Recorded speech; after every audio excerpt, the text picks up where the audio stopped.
Саламатсыздарбы, сиздерди 11 январга карата күндүн маанилүү жаңылыктар менен тааныштырсам. Алгач назарыңыздарда валюталар курсу. 11 январда күтүлгөн аба ырайы. 11 январда кээ бир тоолуу райондордо кар жааш күтүлөт. Чүй, Талас, Ош, Жалал Абад, Баткен облустарынын кээ бир райондорунда туман түшүшү күтүлөт. Жолдор тайгак болуп жана тоңголок болот. Батыштан соккон шамалдын ылдамдыгы секундасына 3-8 метрге жетет. Алгач күндүн орчундуу жаңылыктарынын кыскача тизмеси. Кыргыз-Тажик чек арасындагы жаңжал. Экспертиза Жогорку Кеңештин депутаттарынын эс акылы ордунда деген бүтүм чыгарды. Ооруканаларга кош бойлуу аялдардын алкоголдук ичимдиктер менен улам түшүүсү көбөйүүдө. Ушул жана башка маалыматтар менен кененирээк тааныштырсак. Мамлекеттик чек ара кызматы Кыргыз-Тажик чек арасындагы жаңжал боюнча билдирүү таратты. Баткендеги чек арада орун алган соңку окуялар боюнча Бишкектеги Тажик элчисине Кыргызстандын тышкы иштер министрлиги нааразычылык нотасын тапшырды. Маалыматка караганда 10 январга караган түнү саат түнкү 12:40 чамасында Баткен облусунун Баткен районунун Жакөөрүк жергесинде белгисиз адамдар Баткен шаарына бара жаткан Кыргызстандын жаранына таандык унааны таш менен ургулашкан. Унаанын ичиндеги Кыргызстандын жарандарынын арасында жаракат алгандар бар.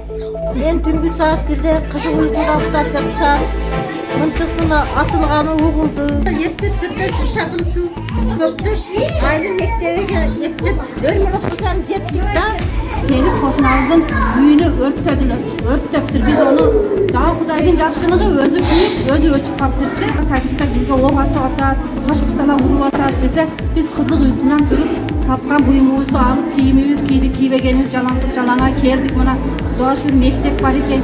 Чек араны чечип бериңиздер, тез аранын ичинде. Аерде эмне кылып отурушат бизди карабастан элдер? Учурда Көкташ айылында кырдаал туруктуу.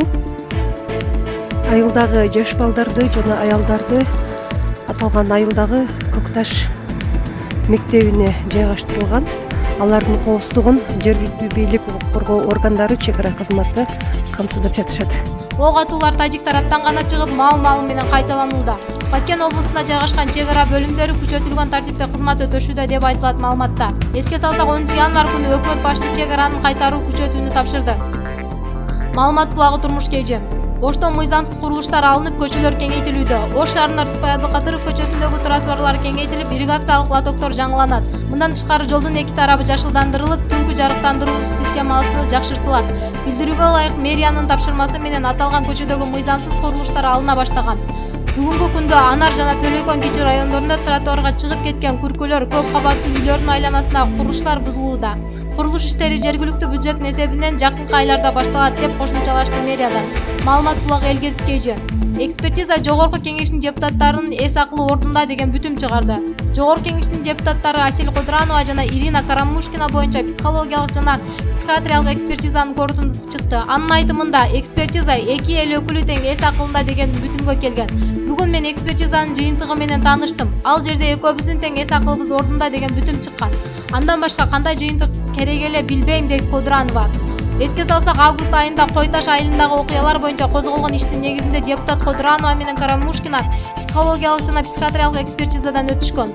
Улак Назар Ньюс. Украина учагын Ирандын ракетасы атып түшүрдүбү? Канаданын премьер-министри Трюдонун айтымында, Иран ката кетирип абадан коргонуу системасы Украина эл аралык аба жолдорунун учагын атып түшүрдү. Бул пикирге батыш мамлекеттеринин бир нече лидери кошулду. Канаданын жана Британиянын лидерлери учак кырсыгынын себептерин дыкат иликтөөгө чакырды. Маалымат булагы BBC. Эгер сиздер дүйнөлүк жана Кыргызстандын жаңылыктарынан кабардар болууну кааласаңыз, анда биздин каналга жазылыңыздар. Кийинки чыгарылыштан амандашканча үй бүлөңүздөргө тынчтык, аманчылык каалайм.